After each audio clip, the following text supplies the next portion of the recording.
Você já se inscreveu no canal Espiritismo Cast? Não esqueça de ativar o sininho e todas as notificações. Assim te informaremos quando houver novos vídeos. E ajude a manter este trabalho voluntário, clicando em Seja Membro. Com isso você nos ajuda a produzir mais conteúdo sobre nossa rica doutrina, com a melhor qualidade técnica possível. E não se esqueça de clicar no like e compartilhar com seus amigos. Gratidão pela sua presença.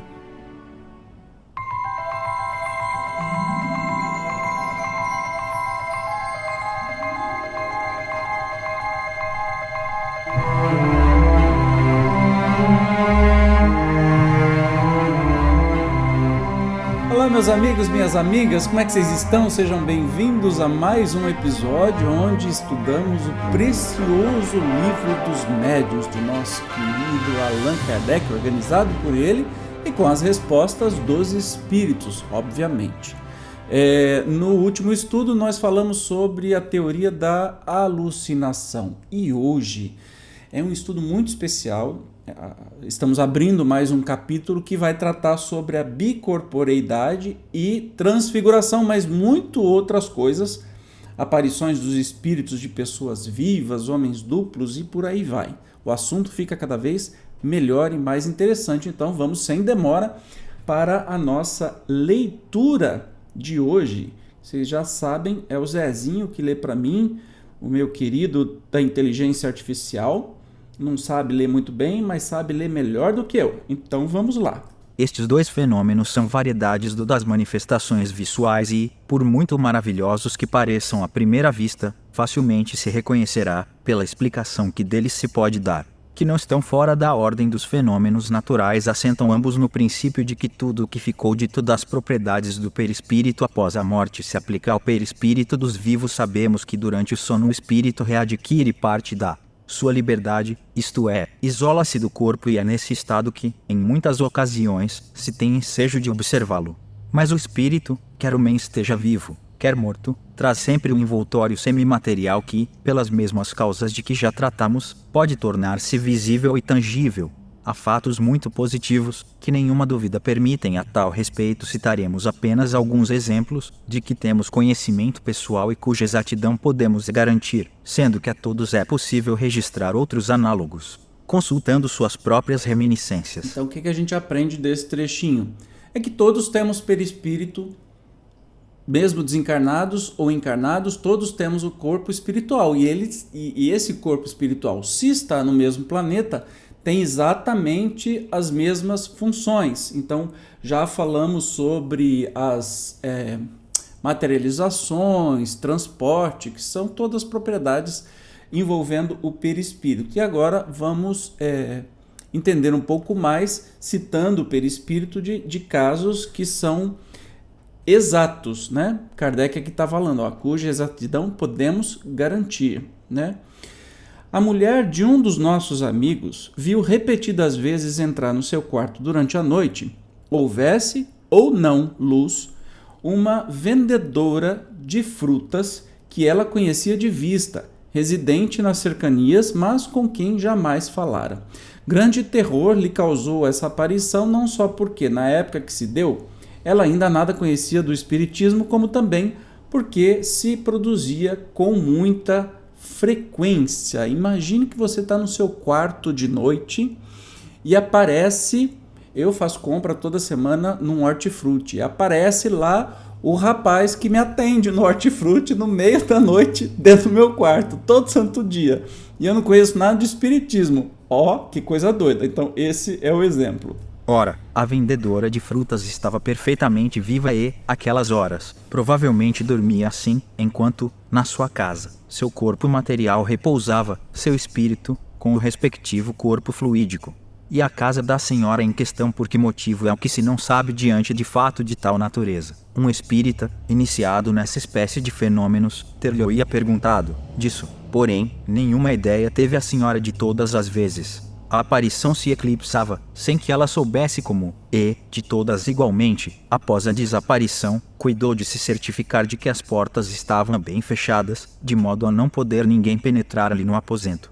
Esta precaução lhe deu a prova de estar sempre completamente acordada na ocasião e de não haver sido joguete de um sonho. De outras vezes, viu, da mesma maneira, um homem que lhe era desconhecido e, certo dia, viu seu próprio irmão, que se achava na Califórnia. Este se lhe apresentou com a aparência tão perfeita de uma pessoa real, que, no primeiro momento, acreditou que ele houvesse regressado e quis dirigir-lhe a palavra. Logo, entretanto, o vulto desapareceu, sem lhe dar tempo a isso. Uma carta, que posteriormente lhe chegou, trouxe-lhe a prova de que o irmão, que ela vira, não morrera. Essa senhora era o que se pode chamar um médium vidente natural. Mas, então, como acima dissemos, ainda nunca ouvira falar em médiums. Olha que interessante. Então essa senhora, ela viu não só uma vez, muitas vezes, e muitas pessoas vivas, entrarem no seu quarto e se tornarem visíveis para ela, né? E aí a gente fica se perguntando, mas não é só pessoa morta que aparece? Pensamos o seguinte: todos temos perispírito. À noite, nosso perispírito vai passear, vai estudar, ou vai curtir, vai fazer alguma coisa. Por que ele não pode aparecer para alguém em algum outro lugar? Em inúmeras sessões espíritas, né, que eu trabalhei, nós tivemos a presença de espíritos de pessoas que estavam vivas, mas internadas em hospital. Entende? Então estavam ali até por uma conexão com a casa espírita que a gente frequenta, mas estavam encarnados e davam comunicação. Então, é uma propriedade do perispírito. Você não precisa estar morto para poder aparecer para alguém. Você pode aparecer para alguém do outro lado do mundo. Olha que legal. Porque é meu mesmo perispírito. Né? Não faz sentido só poder aparecer se estiver morto. Se você pensar logicamente, é assim. Mas os casos continuam, olha só.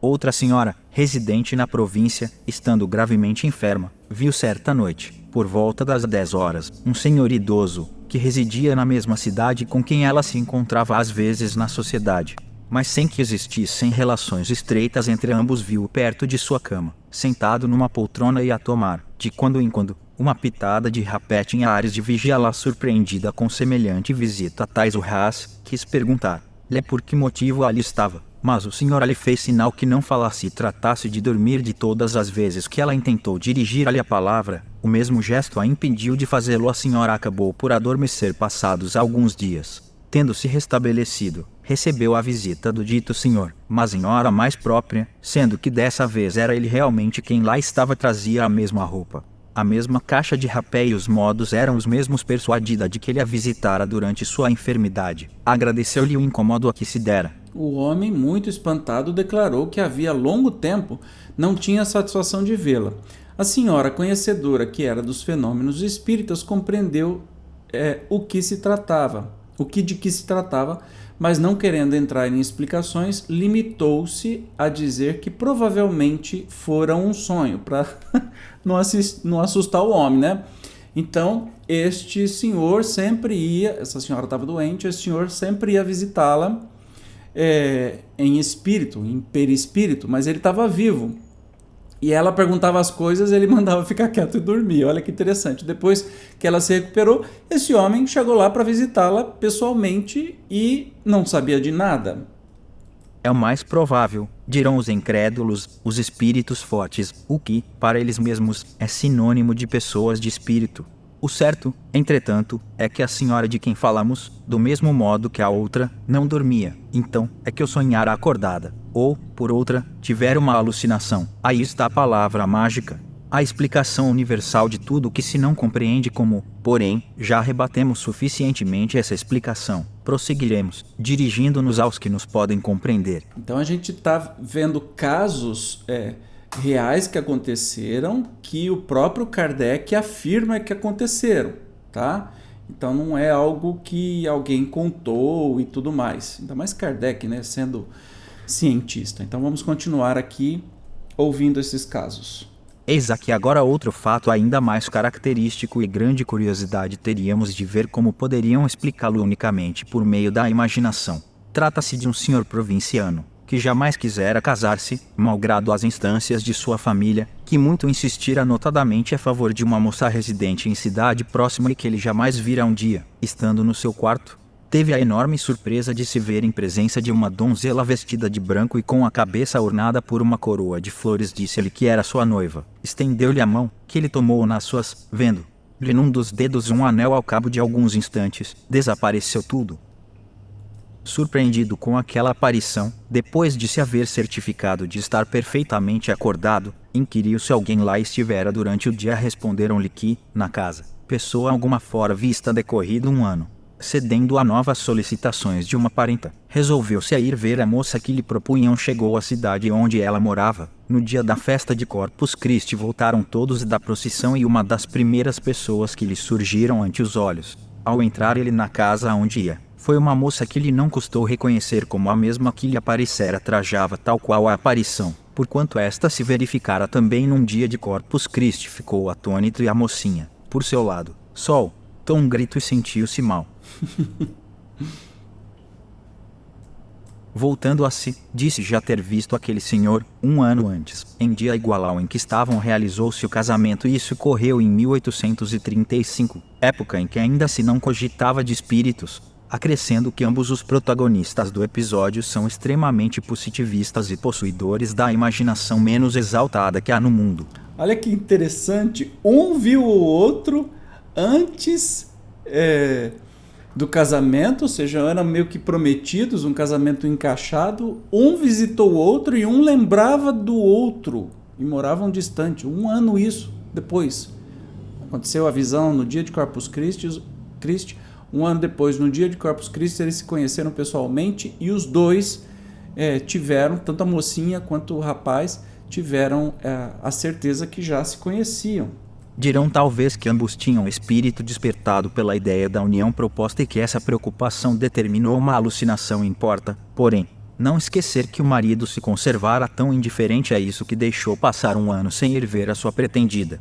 Mesmo, todavia, que se admita esta hipótese, ainda ficaria pendendo de explicação a aparição dupla, a coincidência do vestuário com o do dia de Corpus Christi e, por fim, o reconhecimento físico, reciprocamente ocorrido entre pessoas que nunca se viram, circunstâncias que não podem ser produto da imaginação. Entende? É impossível isso ser um produto de imaginação, ou ser a imaginação fértil dos dois.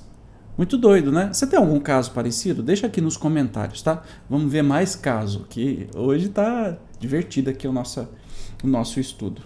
Antes de irmos adiante, devemos responder imediatamente a uma questão que não deixará de ser formulada. Como pode o corpo viver, enquanto está ausente o espírito? Poderíamos dizer que o corpo vive a vida orgânica, que independe do espírito.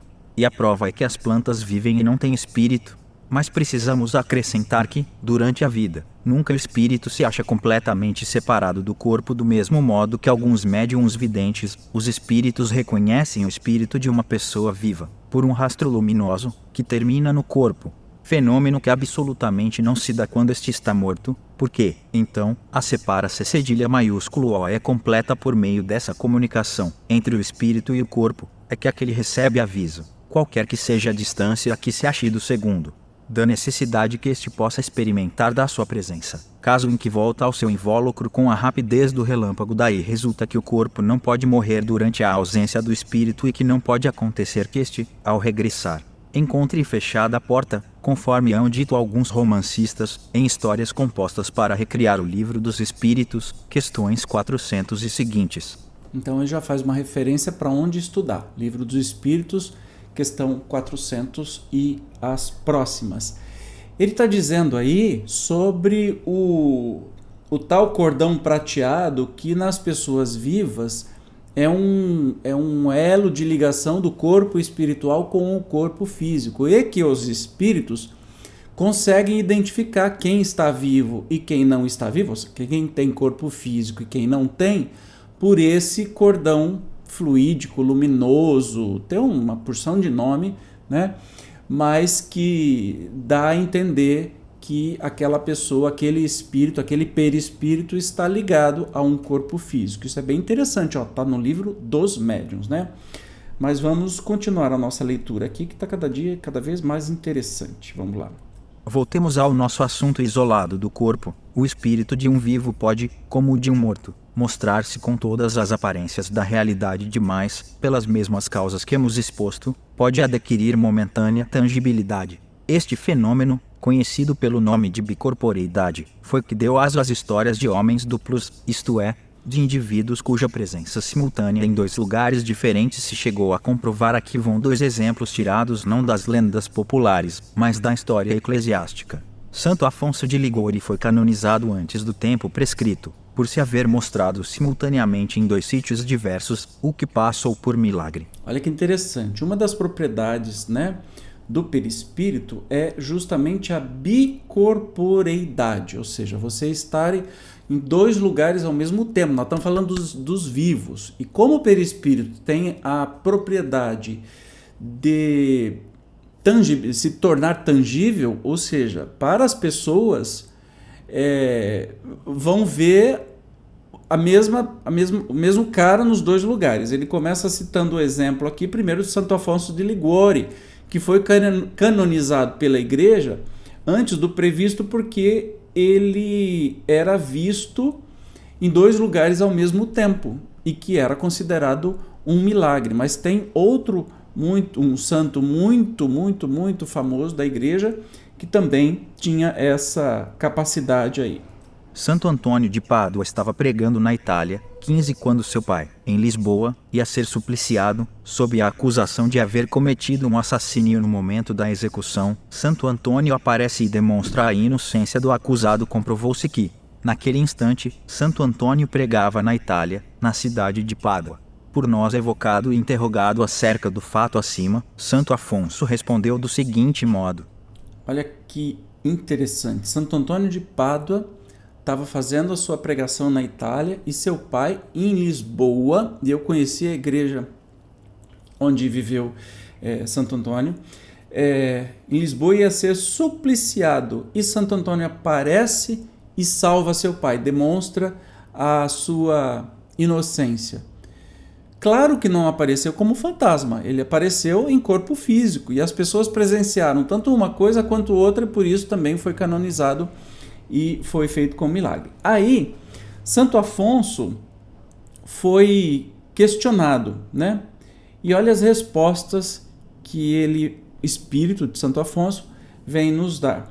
Primeira pergunta: poderia explicar-nos esse fenômeno? Perfeitamente, quando o homem, por suas virtudes, chegou a desmaterializar-se completamente, quando conseguiu elevar sua alma para Deus, pode aparecer em dois lugares ao mesmo tempo. Eis como o espírito encarnado, ao sentir que lhe vem o sono, pode pedir a Deus lhe seja permitido transportar-se a um lugar qualquer. Seu espírito, ou sua alma, como quiseres, abandona então o corpo, acompanhado de uma parte do seu perispírito, e deixa a matéria imunda num estado próximo do da morte. Digo próximo do da morte, porque no corpo ficou um laço que liga o perispírito e a alma à matéria, laço este que não pode ser definido.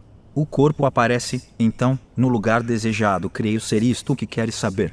Então vamos traduzir a história aí.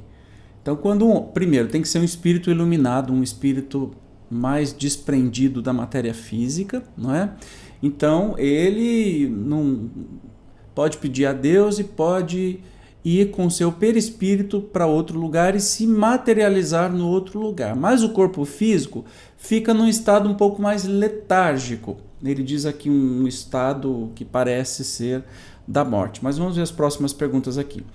Isso não nos dá a explicação da visibilidade e da tangibilidade, ou seja, que pode tocar, do perispírito. Achando-se desprendido da matéria, conformemente ao grau de sua elevação, pode o espírito tornar-se tangível à matéria. Então, o perispírito tem essa propriedade de se tornar tangível. A gente pode tocar.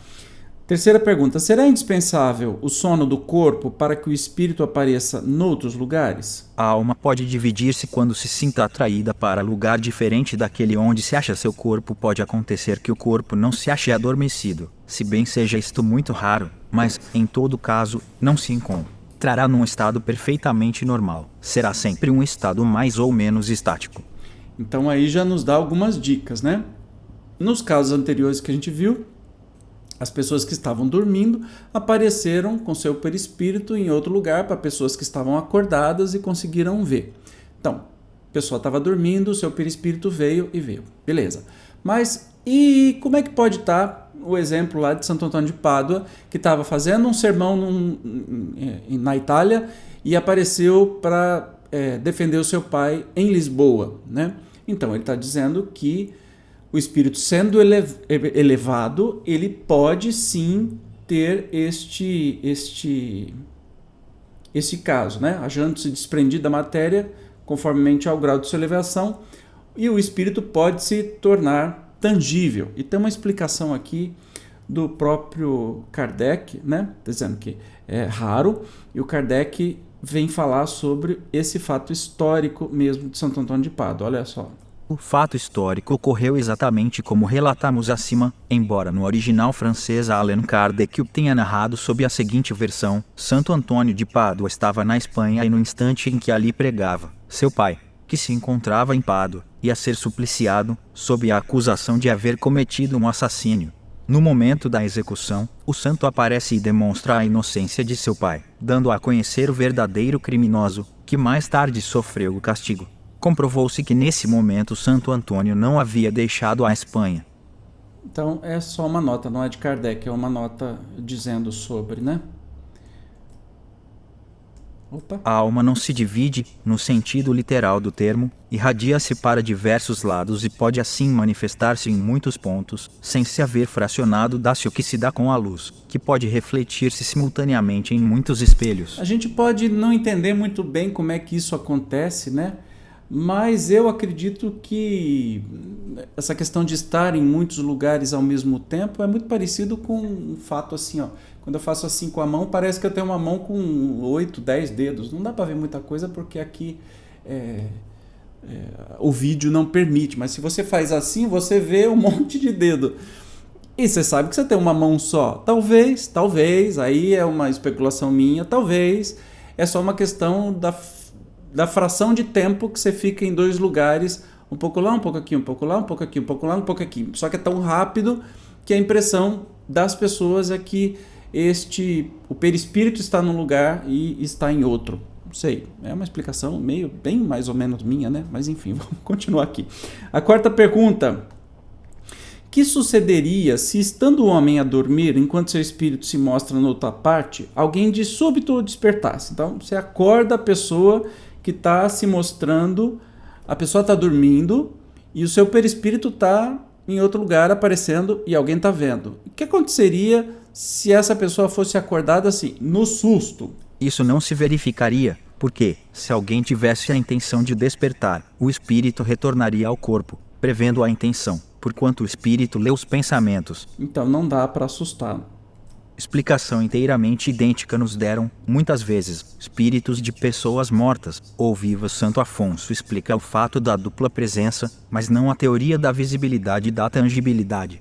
Bem interessante. Então vamos continuar aqui. Tácito refere um fato análogo. Durante os meses que Vespasiano passou em Alessandria, aguardando a volta dos ventos estivais e da estação em que o mar oferece segurança, muitos prodígios ocorreram, pelos quais se manifestaram a proteção do céu e o interesse que os deuses tomavam por aquele príncipe.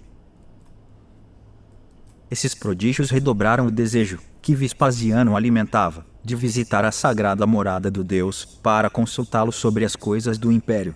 Ordenou que o templo se conservasse fechado para quem quer que fosse e, tendo nele entrado, estava todo atento ao que ia dizer o oráculo, quando percebeu, por detrás de si, um dos mais eminentes egípcios, chamado Basílide, que ele sabia estar doente, em lugar distante muitos dias de Alessandria. Inquiriu do sacerdote se Basílide viera naquele dia ao templo, inquiriu dos transeuntes se o tinham visto na cidade, por fim, despachou alguns homens a cavalo para saberem de Basílide e veio a certificar-se de que, no momento em que este lhe aparecera, estava a 80 milhas de distância. Desde então, não mais duvidou de que tivesse sido sobrenatural a visão.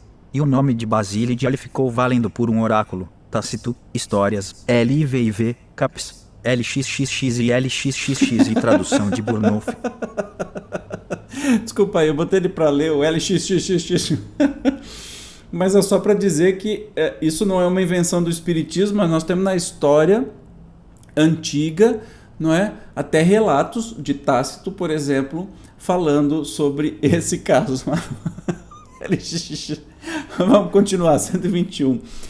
Tem, pois, 2 corpos o indivíduo que se mostra simultaneamente em 2 lugares diferentes. Mas, desses 2 corpos, um somente é real, o outro é simples aparência. Pode-se dizer que o primeiro tem a vida orgânica e que o segundo tem a vida da alma.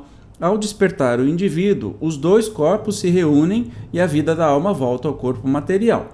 Não parece possível, pelo menos não conhecemos disso exemplo algum, e a razão, ao nosso ver, o demonstra, que no estado de separação possam os 2 corpos gozar simultaneamente e no mesmo grau da vida ativa e inteligente.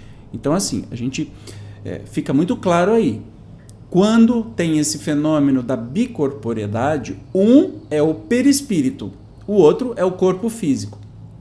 Não tem jeito de ter 2 corpos físicos, ou só 2 perispíritos, enfim. Então, o corpo físico está num lugar, e geralmente, e eu falo isso porque estudando isso no perispírito, tem relatos de que quando a pessoa está, como o caso de Santo Antônio de Pádua, que estava em 2 lugares ao mesmo tempo, enquanto ele estava fazendo um sermão, e aí ele apareceu para defender o seu pai, no momento que ele estava fazendo o sermão, ele ficou mais letárgico, ficou mais doidão, assim, parece que estava, né? E as pessoas relataram isso. Isso é história, não é um faz de conta, né? Então, temos o corpo físico de um lado e o perispírito do outro que se materializou. E a gente sabe que o corpo perispiritual tem essa capacidade de materialização que se torna tangível. Então, os espíritos podem ser materializados, podem se tocar, ter temperatura, como se fosse uma pessoa encarnada, mas é uma materialização do perispírito. Então, é isso que ele está dizendo aqui. Demais do que acabamos de dizer ressalta que o corpo real não poderia morrer, enquanto o corpo aparente se conservaria visível, porquanto a aproximação da morte sempre atrai o espírito para o corpo. Ainda que apenas por um instante, daí resulta igualmente que o corpo aparente não poderia ser matado, porque não é orgânico, não é formado de carne e isso desapareceria, no momento em que o quisessem matar. Nossa, que doido, né? Não dá para matar o perispírito, óbvio. Passemos ao segundo fenômeno. O da transfiguração consiste na mudança do aspecto de um corpo vivo. Aqui está um fato dessa natureza, cuja perfeita autenticidade podemos garantir, ocorrido durante os anos de 1858 e 1859, nos arredores de Saint-Étienne. Uma mocinha, de mais ou menos 15 anos, gozava da singular faculdade de se transfigurar, isto é, de tomar, em dados momentos, todas as aparências de certas pessoas mortas. Veja bem, nós estamos falando sempre do perispírito aqui. Então, a bicorporeidade e a transfiguração estão intimamente ligadas porque são capacidades do próprio perispírito. Eu acho que não ficou dúvida da bicorporeidade, como é que pode estar em 2 lugares ao mesmo tempo. Agora nós vamos falar da transfiguração, que é quando a pessoa se muda a sua própria aparência e assume identidades diversas e rostos de outras pessoas. Olha que legal esse caso da mocinha que guardava essa faculdade, né? Conseguia se transfigurar como pessoas mortas. Isso ocorreu entre 1858 e 1859. Vamos aos fatos aqui. Tão completa era a ilusão que os que assistiam ao fenômeno julgavam ter diante de si a própria pessoa, cuja aparência ela tomava, tal a semelhança dos traços fisionômicos, do olhar, do som da voz e, até, da maneira particular de falar. Esse fenômeno se repetiu centenas de vezes sem que a vontade da mocinha lhe interferisse. Tomou, em várias ocasiões, a aparência de seu irmão, que morrera alguns anos antes. Reproduzia-lhe não somente o semblante, mas também o porte e a corpulência. Um médico do lugar testemunha que fora, muitas vezes, desses estranhos efeitos, querendo certificar-se de que não havia naquilo ilusionismo, fez a experiência que vamos relatar. Conhecemos os fatos, pelo que nos referiram ele próprio, pai da moça e diversas outras testemunhas oculares, muito honradas e dignas de crédito. Olha que curioso, essa mocinha se transfigurava até no irmão, que era muito mais corpulento, então se transformava tanto em corpo quanto em voz, em tudo. Se transformava na outra pessoa. E aí tem um relato de um médico que veio falar. Veio a esse médico a ideia de pesar a moça no seu estado normal e de fazer-lhe o mesmo quando ela tivesse transfigurada. Quando apresentava a aparência do irmão, que contava, ao morrer, 20 e tantos anos e era mais alto que ela, e com um corpo mais forte. Pois bem, verificou-se que no segundo estado o peso da moça era quase o dobro do seu peso normal. Concludente, se mostra a experiência tornando impossível atribuir-se àquela aparência uma simples ilusão de ótica. Tentemos explicar esse fato que no outro tempo teria sido qualificado de milagre e aqui hoje chamamos muito simplesmente fenômeno. Então, vocês entenderam como é que rolou o negócio aí? Essa mocinha se transfigurava em pessoas mortas e ela, quando se transfigurava no seu irmão, o irmão era o dobro do peso dela, do tamanho, e um médico teve a ideia de que quando ela se transfigurou no irmão, e isso pelo jeito se repetia com certa frequência, ele a pesou antes e a pesou na transfiguração. E quando pesou na transfiguração, estava o dobro do peso do corpo, por exemplo, estava muito mais pesado. Então não era só uma questão de vista, de ótica, e sim a balança acusava essa transfiguração. Olha aqui, muito curioso. Então, a explicação do fato pelos espíritos. Vamos lá. A transfiguração, em certos casos, pode originar-se de uma simples contração muscular, capaz de dar à fisionomia expressão muito diferente da habitual, ao ponto de tornar quase irreconhecível a pessoa tema. Lo observado frequentemente com alguns sonâmbulos, mas, nesse caso, a transformação não é radical. Uma mulher poderá parecer jovem ou velha, bela ou feia, mas será sempre uma mulher e, sobretudo, seu peso não aumentará, nem diminuirá no fenômeno com que nos ocupamos. Há mais alguma coisa a teoria do perispírito nos vai esclarecer. Vamos lá. Está, em princípio, admitido que o espírito pode dar ao seu perispírito todas as aparências, que, mediante uma modificação na disposição molecular, pode dar-lhe a visibilidade, a tangibilidade e, conseguintemente, a opacidade, que o perispírito de uma pessoa viva, isolado do corpo, é passível das mesmas transformações, que essa mudança de estado se opera pela combinação dos fluidos. Figuremos agora o perispírito de uma pessoa viva, não isolado, mas irradiando se em volta do corpo, de maneira a envolvê-lo numa espécie de vapor. Nesse estado, passível se torna das mesmas modificações de que o seria se o corpo estivesse separado, perdendo-lhe a sua transparência. O corpo pode desaparecer, tornar-se invisível, ficar velado, como se mergulhado numa bruma. Poderá então o perispírito mudar de aspecto, fazer-se brilhante, se tal for a vontade do espírito e se este dispuser de poder para tanto.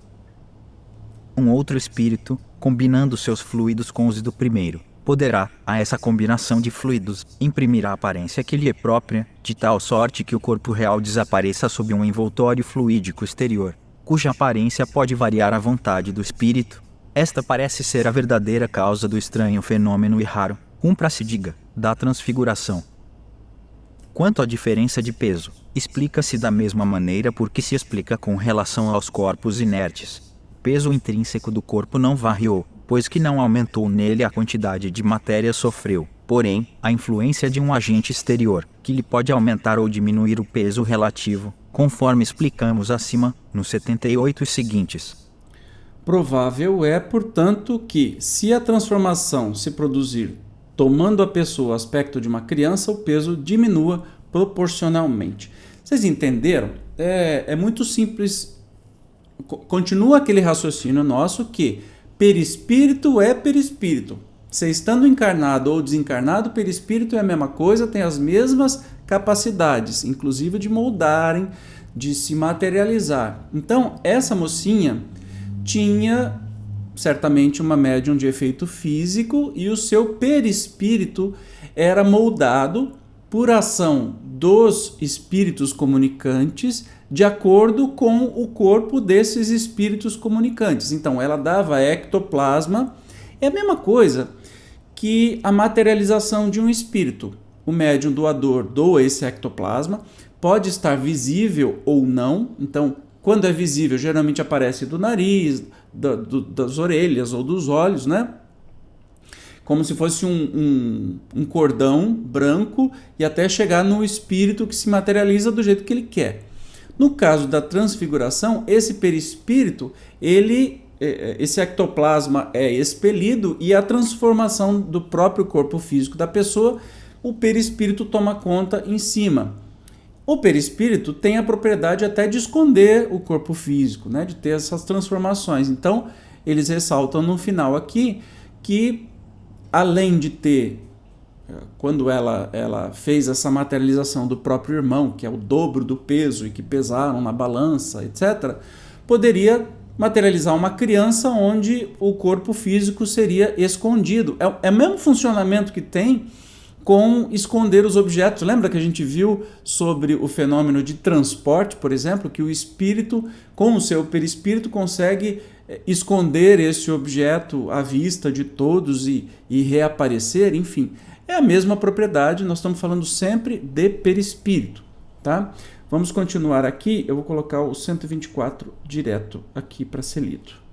Concebe-se que o corpo possa tomar outra aparência de dimensão igual ou maior do que a que lhe é própria, como, porém, lhe será possível tomar uma de dimensão menor, a de uma criança, conforme acabamos de dizer neste caso. Não será de prever que o corpo real ultrapasse os limites do corpo aparente. Por isso mesmo que tal se pode dar, não dizemos que o fato se tenha produzido apenas, reportando-nos a teoria do peso específico. Quisemos fazer sentir que o peso aparente houvera podido diminuir quanto ao fenômeno em si.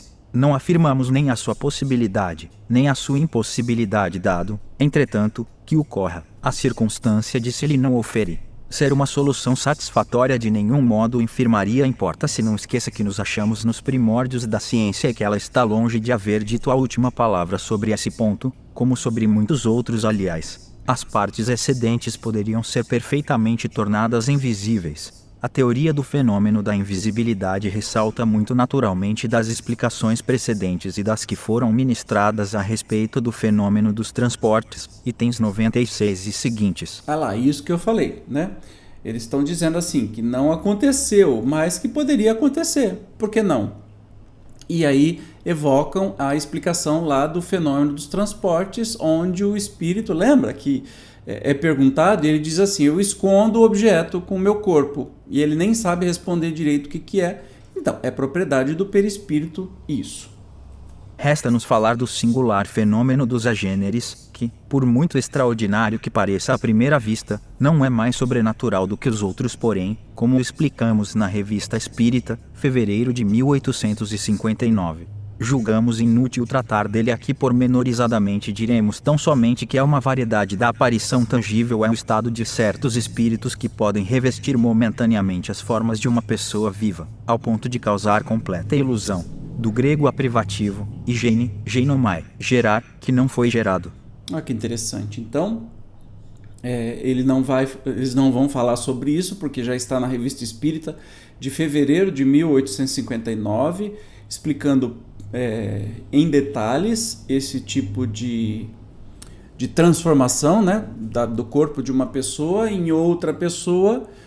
É aquilo que a gente falou, o perispírito, né, esse médium de efeito físico do ectoplasma, o espírito comunicante molda este ectoplasma de acordo com o seu próprio corpo e assim a pessoa se transfigura. Muito legal, né? Lembrando que temos aí relatos, né, na Bíblia, nos evangelhos, da transfiguração de Jesus. Você imagina que a transfiguração dele era uma transfiguração luminosa. E Jesus, um espírito feliz, manda no seu perispírito, né? Ele faz o que ele bem entende e os apóstolos viram essa transfiguração, que ele brilhou, o seu perispírito aumentou, enfim, no momento de oração, no momento de conexão com o mais alto, o seu perispírito brilhou. Temos testemunhas também que dizem que o nosso querido Chico tinha o fenômeno de luminosidade, que é uma das qualidades do perispírito, e que ele ficava muito envergonhado quando, em profunda oração, em profunda conexão com o mais alto, começava a soltar raios de luz do seu coração, luzes esverdeadas, azuladas, e ele colocava o chapéu assim em cima quando ele percebia que isso estava acontecendo, que era o seu perispírito tendo aí os fenômenos que espíritos iluminados, espíritos mais evoluídos conseguem fazer, né, no mundo físico mesmo. Mas é isso. Espero que você tenha gostado do assunto. Não encerre, vê lá a Revista Espírita e corra atrás de mais informação, que é muito interessante. Mas você viu que o Livro dos Médiuns é espetacular. Ele vem tratar aqui de fenômenos que podem acontecer, inclusive nas sessões mediúnicas. E a gente, com conhecimento, sabe como proceder. Tá tá bem?